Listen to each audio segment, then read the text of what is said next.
বিসমিল্লাহির রহমানির রহিম। সুপ্রিয় শিক্ষার্থীবৃন্দ, আশা করি তোমরা সবাই ভালো আছো, সুস্থ আছো। ঢাকা কলেজের অনলাইন ক্লাসে তোমাদের স্বাগতম। আসসালামু আলাইকুম। আমি রুনা লায়লা, সহকারী অধ্যাপক, পরিসংখ্যান বিভাগ, ঢাকা কলেজ। প্রিয় শিক্ষার্থীবৃন্দ, আমার পরিচয় দিলাম। আজকে আমি তোমাদের ফার্স্ট ইয়ার নন মেজরের একটা ক্লাস নিচ্ছি। তোমরা আশা করি মনোযোগ দিয়ে ক্লাসটি করবে এবং নিয়মিত পড়ালেখার মাধ্যমে চর্চা করবে। পরিসংখ্যান সাবজেক্টটা অবশ্যই চর্চার উপরে ডিপেন্ড করবে। তুমি যত প্র্যাকটিস করবে তত তুমি এই বিষয়টা সম্বন্ধে জানতে পারবে। আজকে আমি তোমাদের ফার্স্ট ইয়ার নন মেজরের যে কোর্সটা পড়াবো সেটা হচ্ছে introduction to statistics, stat NM 101 তোমাদের আজকের টপিক এবং কোর্স নেমটা আমি বললাম। তাহলে শিক্ষার্থীবৃন্দ, আমরা চলো আজকে ক্লাস শুরু করি। ইন্ট্রোডাকশন টু স্ট্যাটিস্টিক্সে তোমাদের বেশ কিছু ক্লাস আমরা নিয়েছি এর আগে। আজকে আমি তোমাদের যেটা করাবো ডাটা কালেকশনের উপরে একটা ক্লাস নিব। তোমরা জানো what is data? Data is a collection of facts such as numbers, words, measurements, observation, or just descriptions of things. আমরা স্ট্যাটিস্টিক্সে ডাটা বলতে আমরা বুঝি আসলে বিভিন্ন রিসার্চের কাজে কালেক্ট করা হয় যে র ম্যাটেরিয়ালস গুলো, নিউমেরিক্যাল র ম্যাটেরিয়ালস, ইউজুয়ালি আমরা তাকে ডাটা বলে থাকি। তবে ডাটার কিন্তু আবার প্রকারভেদ আছে, তোমরা দেখতে পাচ্ছ এখানে আমরা একটু বলেছি যে কোয়ালিটেটিভ এবং কোয়ান্টিটেটিভ, সিম্পলি আমরা দুইটা বলেছি। তোমরা জানো কোয়ালিটেটিভ ডাটা যেগুলো হচ্ছে ডেসক্রিপটিভ ইনফরমেশন থাকবে, আর কোয়ান্টিটেটিভ ডাটা হচ্ছে নিউমেরিক্যাল ইনফরমেশন। সো আমরা বলতে পারি ডাটা প্রধানত দুই প্রকার, একটা হচ্ছে কোয়ালিটেটিভ আর হচ্ছে কোয়ান্টিটেটিভ। কোয়ান্টিটেটিভ ডাটা আবার দুই প্রকার বলেছি, ডিসক্রিট এবং কন্টিনিউয়াস। আমরা এর আগে ভেরিয়েবল সম্বন্ধে তোমাদের আইডিয়া আছে, ওখানেও কিন্তু আমরা বলি কোয়ালিটেটিভ ভেরিয়েবল, কোয়ান্টিটেটিভ ভেরিয়েবল, আবার কোয়ান্টিটেটিভ ভেরিয়েবলকে ডিসক্রিট ভেরিয়েবল, কন্টিনিউয়াস ভেরিয়েবল আমরা বলে থাকি। সেম ডাটার ক্ষেত্রেও এই বিষয়গুলো চলে আসে, কারণ ডাটা কিন্তু এক টাইপের ভেরিয়েবল। সেজন্য আমরা রিসার্চের কাজে বিভিন্ন ধরনের ডাটা ব্যবহার করে থাকি, সেটা কোয়ালিটেটিভ হতে পারে, কোয়ান্টিটেটিভ হতে পারে। তবে স্ট্যাটিস্টিক্যালি আমরা বলি যে নিউমেরিক্যাল র ম্যাটেরিয়ালসকে আমরা ডাটা বলে থাকি। যাই হোক, গবেষণার কাজে আমরা যে সংখ্যাত্মক উপাদানগুলো কালেক্ট করি সেগুলোকে আমরা বলি ডাটা। সো আমরা এখন দেখব যে ডাটা আসলে কত প্রকার হতে পারে। কিছু এখানে একটা চার্টের মাধ্যমে আমরা একটু দেখতে পাচ্ছি। আগের মতোই কোয়ালিটেটিভ, কোয়ান্টিটেটিভ, কোয়ালিটেটিভ ডাটা আবার নমিনাল, অর্ডিনাল হয়ে থাকে।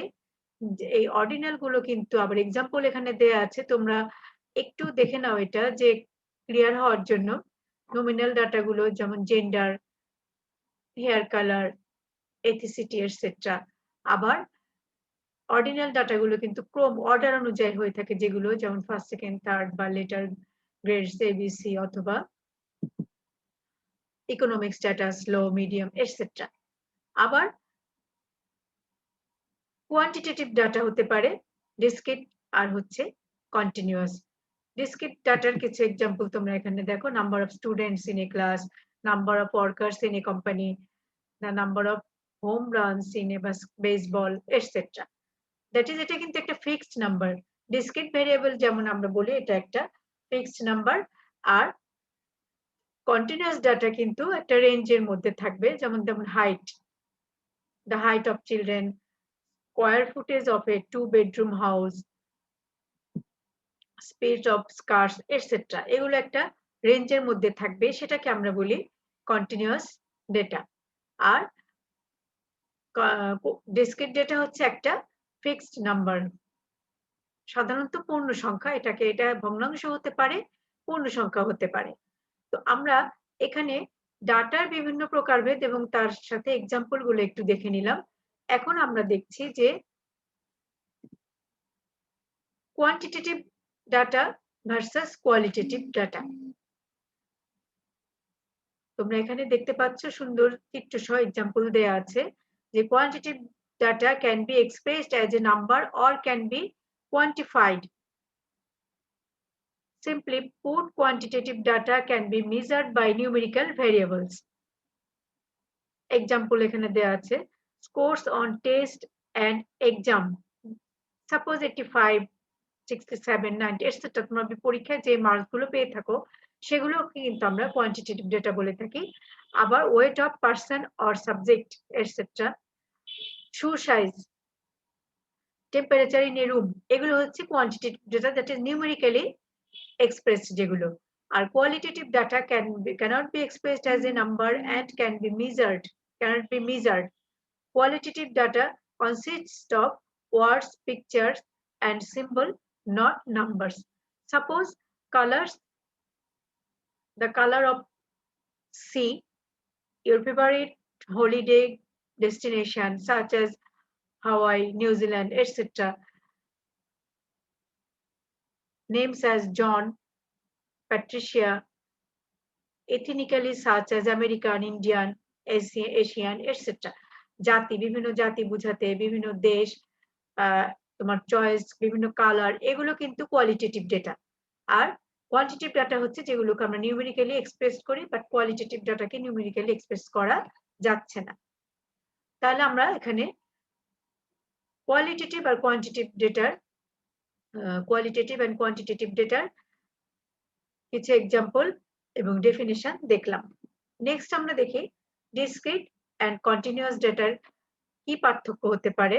যেমন ধরো discrete data is a count that involves only integers. The discrete values cannot be subdivided into parts. For example, the number of children in a class is a discrete data. You can't count 1.56. That is, এটা কোনো fraction number হবে না, এটা একটা পূর্ণ সংখ্যা। Number of students, number of workers, number of home runs, number of test questions you answered correctly, etc. Again, continuous data গুলোকে আমরা কি বলতে পারি? Continuous data can be meaningfully divided into finer levels. It can be measured on a scale or continuum and can have any numeric value. For example, you can measure your height at a very precise scales, meter, centimeter, millimeter, etc. এটার example এখানে দেওয়া আছে amount of time required to complete a project, the height of children, the square footage of a 2-bedroom house, the speed of cars. এগুলো আমরা আগেও বললাম, এখানে আমরা চিত্র দিয়ে বুঝিয়ে দিয়েছি। তোমরা আশা করি বুঝতে পেরেছো যে ডিসক্রিট ডাটা এবং কন্টিনিউয়াস ডাটাকে আমরা কিভাবে ব্যাখ্যা করতে পারি। তাহলে শিক্ষার্থীবৃন্দ, আমরা ডাটার প্রকারভেদ সম্বন্ধে একটু ধারণা নিলাম। আমরা আজকে কিন্তু ডাটা কালেকশন নিয়ে একটু আলোচনা করব। কালেকশন করতে গেলে কিন্তু ডাটা আবার প্রকারভেদ আরো 2 প্রকার আসবে, সেটা হবে প্রাইমারি ডাটা এবং secondary data. Depending on the source, it can classify as primary data or secondary data. এখন আমরা দেখব প্রাইমারি ডাটা কি এবং সেকেন্ডারি ডাটা কি।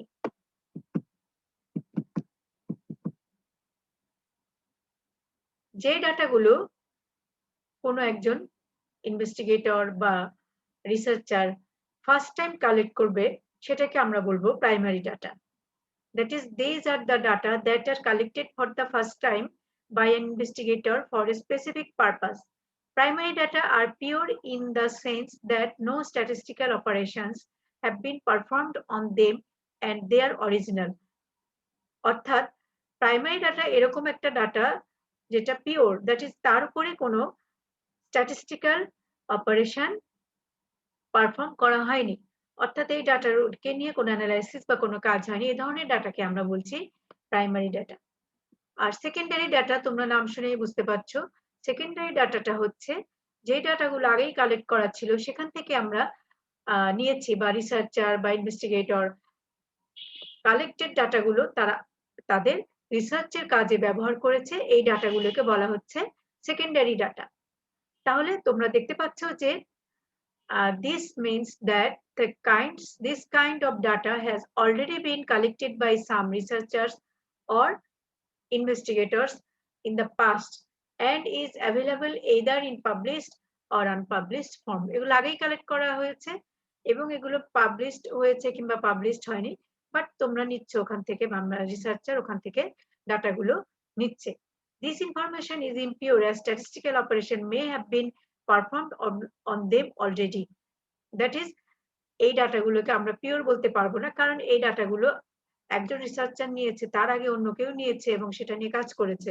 সো এই ডাটাগুলোকে আমরা পিওর বলতে পারছি না।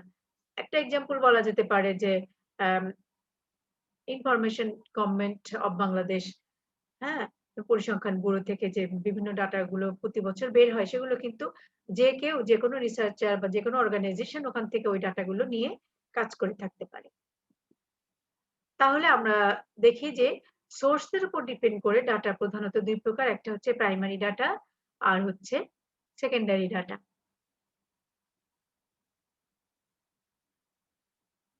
তাহলে প্রাইমারি ডাটা একজন রিসার্চার বা ইনভেস্টিগেটর নিজে সংগ্রহ করছে, তার একটা নির্দিষ্ট রিসার্চের কাজে বা নির্দিষ্ট একটা উদ্দেশ্যে এই ডাটাগুলো সে নিজে সংগ্রহ করছে, সেটাকে আমরা বলছি প্রাইমারি ডাটা। দেখো শিক্ষার্থীরা, প্রাইমারি ডাটা কিভাবে কালেক্ট করা যায় সেটা আমরা দেখি। ফার্স্ট বলা হয়েছে communication.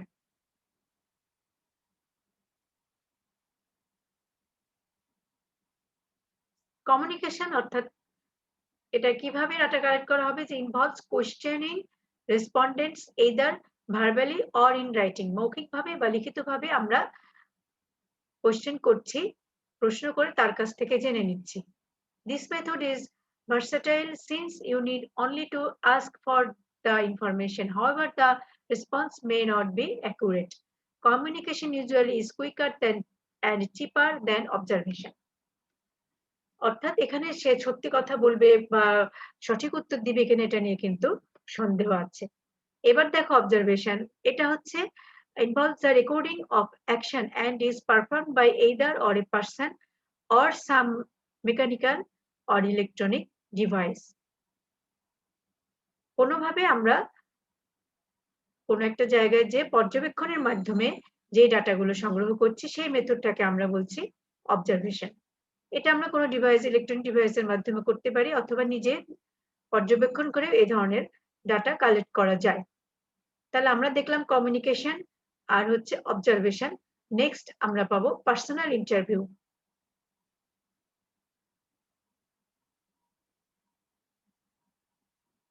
Have an interviewer bias that mail-in questionnaire do not have. For example, in a personal interview, the respondent's perception of the interviewer may affect the response. কোশ্চেনিয়ারের মাধ্যমে আমরা এই ইন্টারভিউ নিতে পারি। এগেইন আবার বলা হয়েছে questionnaire. The questionnaire is an important tool for gathering primary data. Poorly constructed questions can result in a large errors and invalidate the research data. So significant effort should be put into the questionnaire. কোশ্চেনিয়ারে কিছু বিষয় আছে, যদি কোশ্চেনিয়ারটা সঠিক না থাকে বা খুব যত্ন সহকারে সেটা তোমার রিসার্চের সাথে রিলেটেড করে সুন্দর মতো সেই কোশ্চেন গুলো ওখানে ইনভলভ করতে হবে, না হলে কোশ্চেনিয়ার দিয়ে ডাটা কালেকশন করলে ফ্রুটফুল নাও হতে পারে।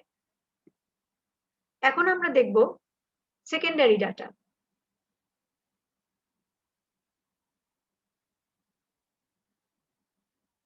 সেকেন্ডারি ডাটা আমরা আগেই বলেছি যে এই ডাটাগুলো কিন্তু আগেই কালেক্ট করা আছে, সেখান থেকে রিসার্চার নিয়ে সেটা নিয়ে কাজ করবে, সেটাকে বলা হচ্ছে সেকেন্ডারি ডাটা। তো এগুলো সাধারণত বিভিন্ন অফিস, যেমন গভর্নমেন্ট, নন গভর্নমেন্ট বা ইন্টারন্যাশনাল। গভর্নমেন্ট অফিস বাংলাদেশে আছে, যেটা খুবই আমাদের জন্য ইম্পর্টেন্ট বিষয়, সেটা হচ্ছে বাংলাদেশ পরিসংখ্যান ব্যুরো। সেখান থেকে কিন্তু আমরা ম্যাক্সিমাম ডাটা কালেক্ট করতে পারি, কারণ পরিসংখ্যান ব্যুরোর কাজ হচ্ছে সারা বাংলাদেশে বিভিন্ন ক্ষেত্রে ডাটাগুলো বই আকারে প্রকাশ করা।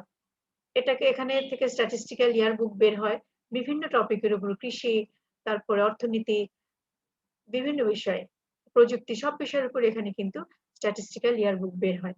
তো এছাড়াও জার্নাল, রিপোর্টস, গভর্নমেন্ট পাবলিকেশন, বিভিন্ন টিচার বা কোনো অর্গানাইজেশনে কিন্তু যেই পাবলিকেশন গুলো বের করে সেখান থেকেও কিন্তু ডাটা নেওয়া যায়। তো এখানে একটা এক্সাম্পলও বলা আছে যে, if a researcher desire to analyze the weather condition of different region, he can get the required information or data from the records of meteorology department. meteorology department থেকে বিভিন্ন ডাটা নিয়ে বিভিন্ন জায়গার ওয়েদার কন্ডিশন নিয়ে কিন্তু research করা যেতে পারে। তো সেকেন্ডারি ডাটার কিছু ইন্টারনাল সোর্স আছে। আমরা কিন্তু প্রাইমারি ডাটার ক্ষেত্রে যেটা করেছি, ডাটা কালেকশন মেথড গুলো দেখেছি যে কিভাবে আমরা ডাটা কালেকশন করতে পারি। বাট সেকেন্ডারি ডাটার ক্ষেত্রে আমাদের দেখতে হচ্ছে যে সেকেন্ডারি ডাটার সোর্স গুলো কি। তো কিছু আছে ইন্টারনাল সোর্স, কিছু এক্সটার্নাল সোর্স আছে সেকেন্ডারি ডাটার ক্ষেত্রে। তো ইন্টারনাল সোর্স যেগুলো হচ্ছে organisation, health and safety records, mission and vision statement, financial statement, magazine, sales report, CRM software, executive summaries, etc. এগুলো হচ্ছে internal source of secondary data. আবার এক্সটার্নাল সোর্স আছে কিছু। ইন্টারনাল সোর্স গুলো কিন্তু বিভিন্ন অর্গানাইজেশনে থাকবে, বিভিন্ন সেখান থেকে আমাদেরকে ডাটাগুলো কালেক্ট করতে হবে। আর এক্সটার্নাল সোর্স যেগুলো, সেগুলো হচ্ছে government reports, press release, business journals, library, internet, এগুলো হচ্ছে external source of secondary data. The secondary data collection methods too can involve both quantitative and qualitative technique. Secondary data is easily available and hence less time consuming and expensive as compared to primary data. However, with the secondary data collection method, the authenticity of the data gathered cannot be verified. অর্থাৎ secondary data authentic হবে কিনা সেটা নিয়ে কিন্তু একটু সন্দেহ থাকে, যেহেতু এটা বিভিন্ন অর্গানাইজেশন কালেক্ট করে বা বিভিন্ন প্রতিষ্ঠান, আন্তর্জাতিক প্রতিষ্ঠান এখানে বলা হয় নাই, তোমরা এগুলো জানবে, যেমন ওয়ার্ল্ড হেলথ অর্গানাইজেশন, যেমন আমরা বর্তমানে করোনা সংক্রান্ত যত ডাটা এগুলো কিন্তু আমরা বিভিন্ন ওয়ার্ল্ড হেলথ অর্গানাইজেশনের মাধ্যমে আমরা এটা পাচ্ছি। এছাড়াও বিভিন্ন দেশ তাদের নিজস্ব ব্যবস্থাপনায় এই কোভিড এর ডাটাগুলো সবসময় আমরা পেয়ে থাকি ইন্টারনেটে বা ফেসবুকে বা মেইল সার্চ করে আমরা এগুলো ডাটাগুলো কিন্তু বিভিন্ন ওয়েবসাইটে গিয়ে ডাটাগুলো আমরা পেয়ে যাচ্ছি। তো ইন্টারন্যাশনাল অর্গানাইজেশনের মাধ্যমে এই ডাটাগুলো পাওয়া হয়। কিন্তু আমার এখানে একটা কথা বলা হয়েছে, যেহেতু সেকেন্ডারি ডাটাগুলোর একটা সোর্স আছে, আমরা খুব চট করে যেকোনো সোর্সে যে ডাটা কালেকশন করতে পারি, এর জন্য অত লোকবল বা অত সময় দরকার হয় না। কিন্তু প্রাইমারি ডাটা কালেকশন করতে গেলে অবশ্যই ট্রেন্ড এবং অনেক সময় লাগবে, অনেক খরচের বিষয় আছে এবং জনশক্তিরও বিষয় এখানে আছে, যে লোকবল দরকার হয়। তো প্রাইমারি ডাটা এবং সেকেন্ডারি ডাটার কিছু সুবিধা অসুবিধা আমরা এখন দেখব। তোমরা তার আগে একটু দেখে নেই মেথড অফ ডাটা কালেকশন। আমরা এতক্ষণ যা যা বললাম সেগুলো এখানে কিন্তু একটা ছক আকারে দেয়া আছে, এটা তোমরা মাথায় নিবে, তাহলে দেখবা যে কোনো সমস্যা নাই। এখান থেকেই তুমি সুন্দর করে এই ডাটা কালেকশনের বিভিন্ন মেথড সম্বন্ধে আইডিয়া পেয়ে যাবে। দেখো এখানে দেয়া আছে primary source, secondary source documents, government publication, earlier research, census, personal records, client histories, service record, etcetera. এখানে কিন্তু একটা কথা থাকবে, কিছু পাবলিশড, কিছু আনপাবলিশড, ঠিক আছে? যেগুলো বিভিন্ন গভর্নমেন্ট বা ইন্টারন্যাশনাল অর্গানাইজেশন গুলো বিভিন্ন রিসার্চ অর্গানাইজেশন গুলো পাবলিশ করে থাকে, আবার কিছু থাকে অফিসিয়াল ডেটা, সেগুলো পাবলিশড হবে না, সেগুলো সেই অফিসের ডকুমেন্টারিতে সেগুলো সংরক্ষণ করা থাকে, সেগুলো হচ্ছে আনপাবলিশড। আবার প্রাইমারি ডাটা কিন্তু প্রাইমারি ডাটার কতগুলো সোর্স না বলে আমরা বলতে পারি মেথড। প্রাইমারি ডাটা কালেকশনের মেথড গুলো হচ্ছে অবজারভেশন, ইন্টারভিউ, কোয়েশ্চেনিয়ার। ঠিক আছে? তো অবজারভেশন হচ্ছে পার্টিসিপেন্ট থাকতে পারে, নন পার্টিসিপেন্ট। ইন্টারভিউইং এর মধ্যে আছে স্ট্রাকচার, আনস্ট্রাকচার। আবার কোয়েশ্চেনিয়ারে বলা হয়েছে মেইল কোয়েশ্চেনিয়ার এবং কালেকটিভ কোয়েশ্চেনিয়ার। তো আমরা ডাটা কালেকশন সম্বন্ধে অনেক কিছু এতক্ষণ ধরে জানলাম। আশা করি প্রিয় শিক্ষার্থীবৃন্দ, তোমরা এই সম্বন্ধে মোটামুটি ধারণা পেয়ে গেছো যে ডাটার ডেফিনেশন, টাইপস এবং সেগুলো কালেকশনের যে পদ্ধতি বা সোর্স। প্রাইমারি ডাটা কালেকশনের জন্য আমাদের মেথড গুলো জানতে হবে এবং সেকেন্ডারি ডাটা কালেকশনের কতগুলো সোর্স আছে সেগুলো আমাদের জানতে হবে। এখন আমরা দেখব সেকেন্ডারি ডাটা ইভ্যালুয়েশনের জন্য কিছু ক্রাইটেরিয়া আমাদের এগুলো বোঝার বিষয় আছে। কি কি বিষয় আমাদের খেয়াল করতে হবে, বা যেমন ধরো এখানে বলা হয়েছে যে whether the data is useful in the research study. তারপরে বলা হয়েছে how current the data is and whether it applies to time period of interest. আমরা সেকেন্ডারি ডাটা কিন্তু বিভিন্ন সোর্স থেকে নিয়ে থাকি, তারপরেও এই বিষয়গুলো আমাদের খেয়াল রাখতে হবে যে এই ডাটাটা আমাদের রিসার্চের জন্য কতটুকু উপযোগী, এটা সময়ের সাথে যাচ্ছে কিনা। অনেক পুরনো ডাটা কিন্তু বর্তমান সময়ে রিসার্চ করতে গেলে সেটা কোনো কাজে লাগবে না। এরর্স এন্ড অ্যাকিউরেসির দিকে খেয়াল রাখতে হবে যে ডাটা কালেকশন গুলো সঠিকভাবে করা হয়েছে কিনা। Presence of bias in the data, সেটা আমাদের দেখতে হবে যে ডাটার মধ্যে কোনো ভুল ভ্রান্তি আছে কিনা, এগুলো কারেকশন করে নিতে হবে। Specification and methodologies used including data collection method, response rate, quality and analysis of the data, sample size and sampling technique and questionnaire design. Secondary ডাটার ক্ষেত্রে আমাদের খেয়াল করতে হবে আরো কিছু বিষয়, যে কোন মেথডে ডাটা কালেকশন করা হয়েছিল এবং কোয়েশ্চেনিয়ারটা পারফেক্ট ছিল কিনা, স্যাম্পল সাইজ বা স্যাম্পলিং টেকনিক ঠিক ছিল কিনা, এগুলো কিন্তু আমাদেরকে পর্যবেক্ষণ করে সেই ডাটা আমরা ইউজ করতে পারবো কিনা সেটা দেখতে হবে। Objective of the original data collection, আমরা যেখান থেকে ডাটাটা নিচ্ছি সেটা কোন উদ্দেশ্যে সংগ্রহ করা হয়েছিল সেটাও আমাদেরকে যাচাই করে দেখতে হবে।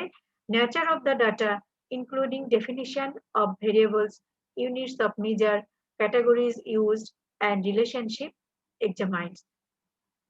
সেই ডাটাগুলোর প্রকৃতি, সে ডাটাগুলোর ডেফিনিশন ঠিক আছে কিনা, ভেরিয়েবলের সাথে কতটুকু সামঞ্জস্যপূর্ণ, মেজারমেন্ট মেথড এটসেট্রা, এগুলো কিন্তু সেকেন্ডারি ডাটা ক্ষেত্রে আমাদেরকে এই বিষয়গুলো খেয়াল রেখে সেই ডাটাটা আমরা ইউজ করব কিনা যথার্থতা যাচাই করে দেখতে হবে।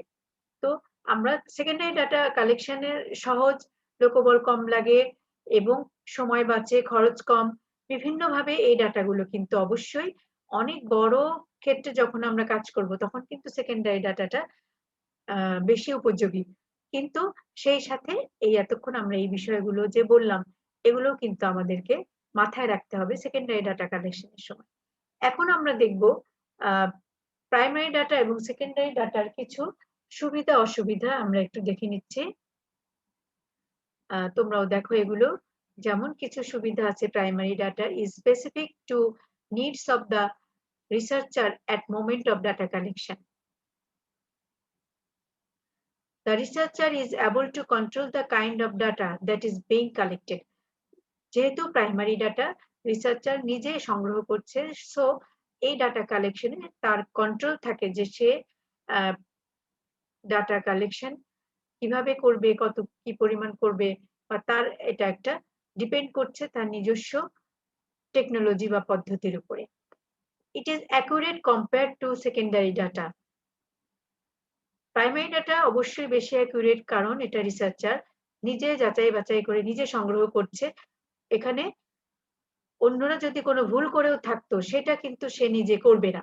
সো এই ডাটা অবশ্যই অ্যাকুরেট। তারপরে বলা হয়েছে the researcher exhibit ownership of the data collected through primary research. He or she may choose to make it available publicly, patent it, or even sell it. এই ডাটাটার উপরে সম্পূর্ণ অধিকার রিসার্চারের নিজেরই থাকে। সে চাইলে এটা পাবলিকলি আবার এটা দিতে পারে অথবা বিক্রি করতে পারে। Primary data is usually up to date because it collects data in real time and does not collect data from old sources. Primary data অবশ্যই up to date কারণ এটা যে সময়ে রিসার্চার কাজ করবে সেই সময়ের উপরে সেই সময় এই ডাটাটা কালেক্ট করা হয়, কারণ এই ডাটা আগে থেকে কোনো কালেক্ট করা ডাটা নয়। সো এটি অবশ্যই আপ টু ডেট ডাটা। আরেকটা সুবিধা হচ্ছে the researcher has full control over the data collected through primary research. He can decide wise design, method and data analysis technique to be used. কারণ এটা primary data collection আগেই বলা হয়েছে যে রিসার্চারের হাতে, এবং সে এটা কোন পদ্ধতিতে করবে, কোন ডিজাইনে করবে বা কোন টেকনিক ইউজ করবে, কালেক্ট করবে, এটা সম্পূর্ণ স্বাধীনতা রিসার্চারের থাকে। সো এটাতে সে খুব স্বাধীনভাবে প্রাইমারি ডাটা কালেকশন করার সুযোগ থাকে। আবার কিছু অসুবিধা আছে, সেগুলো তোমরা দেখে নাও। Primary data is very expensive compared to secondary data. Therefore, it might be difficult to collect primary data. কারণ এটা যেহেতু আগে সংগ্রহ করা হয় না, রিসার্চার নিজে সংগ্রহ করবে, সো এটা অবশ্যই এক্সপেন্সিভ। কাজ করতে গেলে খরচ হবে, লোকবল লাগবে এবং এটার জন্য সময় বেশি লাগবে এবং এটা টাইম কনজিউমিং। আরেকটা বলা হয়েছে it may not be feasible to collect primary data in some cases due to complexity and required commitment. কোনো কোনো ক্ষেত্রে কিন্তু প্রাইমারি ডাটা কাজ হবে না, অনেক বড় রিসার্চের ক্ষেত্রে প্রাইমারি ডাটা নিয়ে কাজ করা সম্ভব না। এখন আমরা দেখব সেকেন্ডারি ডাটার কি কি সুবিধা এবং অসুবিধা আছে। তাহলে তোমরা দেখতে থাকো যে সেকেন্ডারি ডাটা সুবিধাগুলো আমরা আগে দেখে নিচ্ছি। যে secondary data is easily accessible compared to primary data. Secondary data is available on different platforms that can be accessed by the researcher. আমরা দেখেছি যে সেকেন্ডারি ডাটার কতগুলো সোর্স আছে, বিভিন্ন গভর্নমেন্ট অর্গানাইজেশন বা নন গভর্নমেন্ট বা ইন্টারন্যাশনাল অর্গানাইজেশন। তো এই ডাটা কালেক্ট করা খুব ইজি, যে কোনো সময় যে কোনো রিসার্চের জন্য সেকেন্ডারি ডাটা তুমি এখন তো ইন্টারনেটে কোথাও যাওয়া লাগবে না, ঘরে বসেই তুমি ডাটাগুলো সেই সোর্সে যে কালেক্ট করতে পারবে। যে বিষয়ে তুমি ডাটা কালেক্ট করবে সেই বিষয়টাতে ক্লিক করলে আমরা কিন্তু এই ডাটাগুলো পেয়ে যাচ্ছি। Secondary data is very affordable and it requires little to no cost to acquire them because they are something given out for free. এবং এর জন্য কোনো খরচ হবে না, লিটল খুবই কম খরচ বা খরচ হয় না বললেই চলে, খুবই কম খরচে সেকেন্ডারি ডাটা কালেক্ট করা যায়। এবং the time spent on collecting secondary data is usually very little compared to that primary data. তো এটা একটা ইম্পর্টেন্ট বিষয় যে আমরা কিন্তু প্রাইমারি ডাটার চেয়ে খুব কম সময়ে সেকেন্ডারি ডাটা কালেক্ট করতে পারি। আরেকটা বলা হয়েছে যে secondary data makes it possible to carry out longitudinal studies without having to wait for a long time to draw conclusions. অনেক সময় নিয়ে রিসার্চের অপেক্ষা করা লাগে না, সেকেন্ডারি ডাটা নিয়ে কাজ করলে অল্প টাইমে কিন্তু আমরা ডিসিশন নিতে পারি। It helps to generate new insights into existing primary data. তো এ হচ্ছে সেকেন্ডারি ডাটার কিছু সুবিধা আমরা দেখলাম। এখন আমরা দেখব অসুবিধাগুলো কি কি আছে।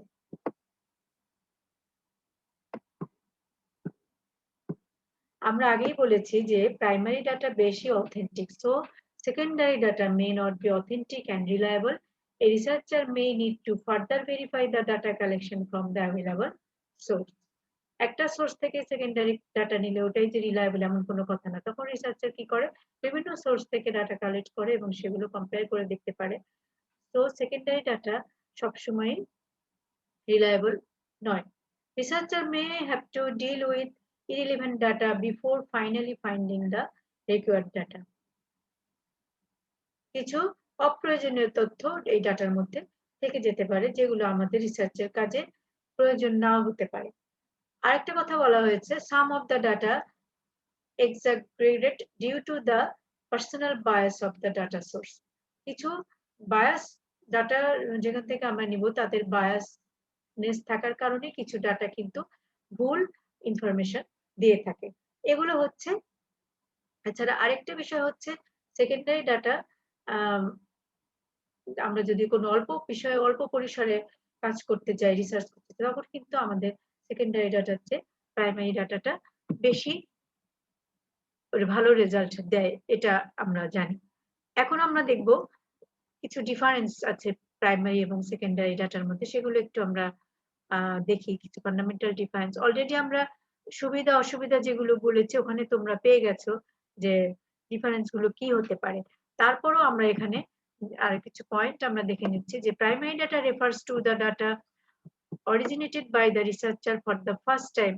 Secondary data is the already existing data collected by the investigator, agencies and organizations earlier. কারণ প্রাইমারি ডাটাটা হচ্ছে first time collected data, but secondary data earlier collected data. Number 2, primary data is a real-time data, whereas secondary data is on which relates to the past. Primary data অবশ্যই যে সময়ে research করছে researcher সেই সময়ের related data, but secondary data কিন্তু related data নাও হতে পারে, সেটা আগের কালেকশন করা ডাটা নিয়ে কাজ করা হয়ে থাকে। নাম্বার 3 দেখো, primary data is collected for addressing the problem at hand, while secondary data is collected for purpose other than the problem at hand. Number 4, primary data collection is a very involved process. On the other hand, secondary data collection is rapid and easy. তো বুঝতেই পারছো যে primary data যেহেতু first time collection করা হয়, সেখানে অনেক সময় লাগে, কিন্তু সেকেন্ডারি ডাটা যেহেতু আমরা আগেই কালেক্ট করা আছে, আমরা নেটে একটা টিপ কম্পিউটার বা মোবাইলে বসে আমরা যে কোনো ভাবে খুব দ্রুত এই ডাটা কালেক্ট করতে পারি। Primary data collection sources include surface, observation, experiments, questionnaire, personal interview etcetera. বিভিন্ন ভাবে আমরা আগেই বলেছি যে জরিপ বা সার্ভে এবং পর্যবেক্ষণ অথবা পার্সোনাল ইন্টারভিউ অথবা কোয়েশ্চেনিয়ার, বিভিন্ন ভাবে ওভার টেলিফোন, এগুলো বিভিন্ন ভাবে প্রাইমারি ডাটা কালেক্ট করা হয়। কিন্তু সেকেন্ডারিটা কালেক্ট করা হয় কোথা থেকে? বিভিন্ন গভর্নমেন্ট পাবলিকেশন বা ওয়েবসাইট, বুকস, জার্নাল এটসেট্রা, এগুলো থেকে আমরা সেকেন্ডারি ডাটা কালেক্ট করে থাকি। Number 6, primary data collection requires a large amount of resource like time, cost and manpower. আগেই বলেছি যে খরচ, সময় এবং জনবল বেশি লাগে প্রাইমারি ডাটা কালেকশনের সময়, বাট সেকেন্ডারি ডাটা কালেকশন খুব কম খরচে খুব দ্রুতই হয়ে যায়। Primary data always specific to the researcher's need and he controls the quality of research. In contrast, secondary data is neither specific to the researcher's need nor he has control over the data quality. অর্থাৎ primary data যেহেতু researcher নিজে তার সময় এবং উদ্দেশ্য অনুযায়ী collect করছে, সেটা তার উপরে সেই ডাটার উপরে রিসার্চারের ফুল কন্ট্রোল থাকে, যে সেটার কোয়ালিটি মেইনটেইন করা অথবা সেটার সোর্স বা কোয়েশ্চেনিয়ার সবকিছু সে নিজে যাচাই করে এই ডাটা কালেক্ট করে থাকে। সো এই ডাটা বেশি অথেন্টিক হয়, বাট সেকেন্ডারি ডাটা কোয়ালিটি যাচাই করার কোনো সুযোগ নেই, কারণ এই ডাটা অলরেডি আগেই কালেক্ট করা আছে। তবে হ্যাঁ, সোর্স গুলো যদি অথেন্টিক হয়, ডাটা অবশ্যই অথেন্টিক হবে। এটা একটা ভাববার বিষয় যে আমরা যে সোর্স থেকে সেকেন্ডারি ডাটা গুলো নিব, সেই সোর্সটা অথেন্টিক কিনা সেটা একটু আগেই দেখে নিতে হবে। Number 8, primary data is available in the raw form, whereas secondary data is the refined form of primary data. অর্থাৎ সেকেন্ডারি ডাটা হচ্ছে রিফাইন্ড ফর্ম, এটা প্রাইমারি ডাটা রিফাইন্ড করে কিন্তু সেকেন্ডারি ডাটাটা পাওয়া হয়। It can also be said that secondary data is obtained when statistical methods are applied to the primary data. ঠিক আছে? সেকেন্ডারি ডাটা কিন্তু কিভাবে পাওয়া গেছে? অবশ্যই প্রাইমারি ডাটাতে সেকেন্ডারি স্ট্যাটিস্টিক্যাল মেথড এপ্লাই করেই কিন্তু সেকেন্ডারি ডাটা গুলো আমরা পেয়ে থাকি। Data collected through primary source are more reliable and accurate as compared to secondary source. অর্থাৎ এই ডাটা কালেকশন আমরা প্রাইমারি সোর্স থেকে যেটা পেয়ে থাকি সেটা বেশি রিলায়েবল অবশ্যই সেকেন্ডারি সোর্স থেকে। তো প্রিয় শিক্ষার্থীবৃন্দ, আমরা আজকে কিন্তু ডাটা কালেকশনের বিভিন্ন দিক নিয়ে আমরা আলোচনা করেছি। তোমরা দেখতে পেয়েছো যে আমরা শুরু করেছিলাম ডেফিনেশন থেকে এবং এরপরে আমরা কিন্তু অনেকগুলো বিষয় আমরা আলোচনা করেছি। ডাটার ডেফিনিশন, টাইপস, নেক্সট আমরা দেখেছি চার্ট দিয়ে এবং এক্সাম্পল সহ আমরা ডাটাগুলো নিয়ে আলোচনা করেছি। এরপরে আমরা কোয়ালিটেটিভ আর কোয়ান্টিটেটিভ ডাটার ডিফারেন্স দেখেছি, ডিসক্রিট এবং কন্টিনিউয়াস ডাটার ডিফারেন্স দেখেছি, ডাটা কালেকশন মেথড, ডাটা কালেকশনের উপর ডিপেন্ড করে ডাটা আবার আরো দুই প্রকার, প্রাইমারি এবং ডাটা এবং সেকেন্ডারি ডাটা, সেটা বলেছি। এবং আমরা প্রাইমারি ডাটার ডেফিনেশন এবং কিভাবে প্রাইমারি ডাটা কালেক্ট করা হয়, যেমন communication, observation, personal interview, questionnaire, এগুলো নিয়ে আমরা আলোচনা করেছি। আর সেকেন্ডারি ডাটার কতগুলো সোর্স আছে, যেটা হচ্ছে ইন্টারনাল কিছু সোর্স আছে এবং কিছু আছে এক্সটার্নাল সোর্স। আমরা সেই সোর্স গুলো নিয়েও কিন্তু ডিটেলস আলোচনা করেছি, যাতে তোমরা এই ডাটা কালেকশন সম্বন্ধে ধারণাটা তোমাদের ক্লিয়ার হয়ে যায়। নেক্সটে আমরা দেখেছি যে ডাটা কালেকশনের মেথড গুলোকেও আমরা একটা চার্টের মাধ্যমে তোমাদের দেখানোর চেষ্টা করেছি এবং আমরা সেকেন্ডারি ডাটা কালেকশনের সময় কি কি বিষয় খেয়াল রাখতে হবে সেটা আমরা কতগুলো পয়েন্ট ছিল সেগুলো আমরা কিন্তু এখানে দেখিয়েছি। এবং লাস্টে আমরা যেটা বললাম, প্রাইমারি ডাটার কিছু সুবিধা এবং অসুবিধা, সেকেন্ডারি ডাটার সুবিধা এবং অসুবিধা। এখান থেকে কিন্তু আমরা দেখতে পাচ্ছি যে প্রাইমারি ডাটা এবং সেকেন্ডারি ডাটার মধ্যে কি ডিফারেন্স বা পার্থক্য। সুবিধা অসুবিধাগুলো থেকেই আমরা ধারণা পেতে পারি। অ্যাকচুয়ালি তোমরা দেখবে যে প্রাইমারি ডাটার যেগুলো সুবিধা ছিল সেগুলো কিন্তু সেকেন্ডারি ডাটার জন্য অসুবিধা, আবার প্রাইমারি ডাটার যেগুলো অসুবিধা ছিল সেগুলো কিন্তু আবার সেকেন্ডারি ডাটার জন্য সুবিধা। তো এভাবে আমরা কম্পেয়ার করেও ডাটাগুলো সম্বন্ধে আরো ধারণা ক্লিয়ার করতে পারি। সবশেষে আমরা যেটা দেখেছি, কিছু ডিফারেন্স ছিল প্রাইমারি ডাটা এবং সেকেন্ডারি ডাটার মধ্যে। আমরা এখানে 8টা পয়েন্ট তোমাদের দেখিয়েছি যে প্রাইমারি ডাটা এবং সেকেন্ডারি ডাটার ডিফারেন্স। এখানে প্রথমে ছিল 1, 2, দুইটা পয়েন্ট এখানে। নেক্সট টাইম আমরা দেখেছি 3, 4, 5, এখানে আরো 3টা পয়েন্ট। আর লাস্টে আমরা দেখেছি 6, 7, 8, 9, 9টা পার্থক্য আমরা দেখিয়েছি। তোমরা এগুলো খুবই সিম্পল বিষয় এবং খুব ইজি। তোমরা এগুলো একটু নিজেরা একটু কনসাল্ট করে পড়লেও কিন্তু তোমাদের আয়ত্তে এসে যাবে এবং তোমরা সুন্দর ধারণা পাবে এবং কনসেপ্ট ক্লিয়ার হয়ে যাবে। এগুলো কঠিন কিছুই নেই, পুরোটাই থিওরি। আজকে থিওরি ক্লাস আলোচনা করেছি।